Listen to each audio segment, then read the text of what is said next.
আপনাদের বাসায় যদি ছোট শিশু থেকে থাকে বা নবজাতক বাচ্চা থেকে থাকে তাহলে এই ভিডিওটা আপনাদের জন্য। আজকে কথা বলবো বাচ্চাদের ক্রেডল ক্যাপ বা সেবোরিক ডার্মাটাইটিস নিয়ে। এটি শিশুদের খুব সাধারণ একটি সমস্যা।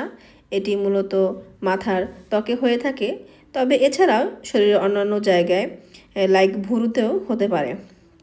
এটি মাথার ত্বকে পুরু, হলুদ, তেলতেলে বা আঁশযুক্ত দাগ হিসেবে দেখা যায়। এটি একটু দেখতে ভয়ঙ্কর হলেও এটি সাধারণত খুব একটা ক্ষতিকারক নয়, তবে এটা শিশুদের সামান্য চুলকানি সৃষ্টি করতে পারে।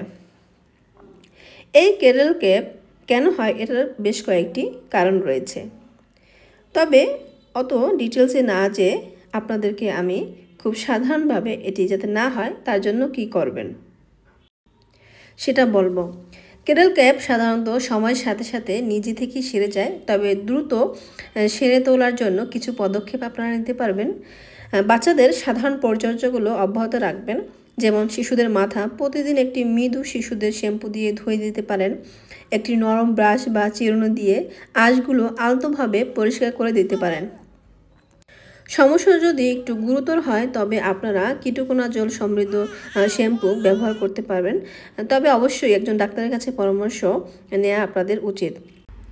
এছাড়াও কিছু অয়েন্টমেন্ট পাওয়া যায় যেগুলো আপনারা ডাক্তারের পরামর্শ অনুযায়ী আপনাদের বাচ্চার মাথায় যদি অ্যাপ্লাই করেন তাহলে অবশ্যই এই ক্রেডল ক্যাপ খুব দ্রুত সেরে উঠবে। সাধারণ পরিচর্যার মাধ্যমে এটি কয়েক সপ্তাহ বা মাসের মধ্যে সেরে যায়। এটি খুব একটা বেশি ক্ষতিকারক নয়। এটি হলে আপনারা বেশি দুশ্চিন্তা করবেন না। বাচ্চার সাধারণ পরিচর্যাগুলো অব্যাহত রাখুন এবং বাচ্চাকে পরিষ্কার পরিচ্ছন্ন রাখুন, তাহলে দেখবেন এটি সেরে উঠবে।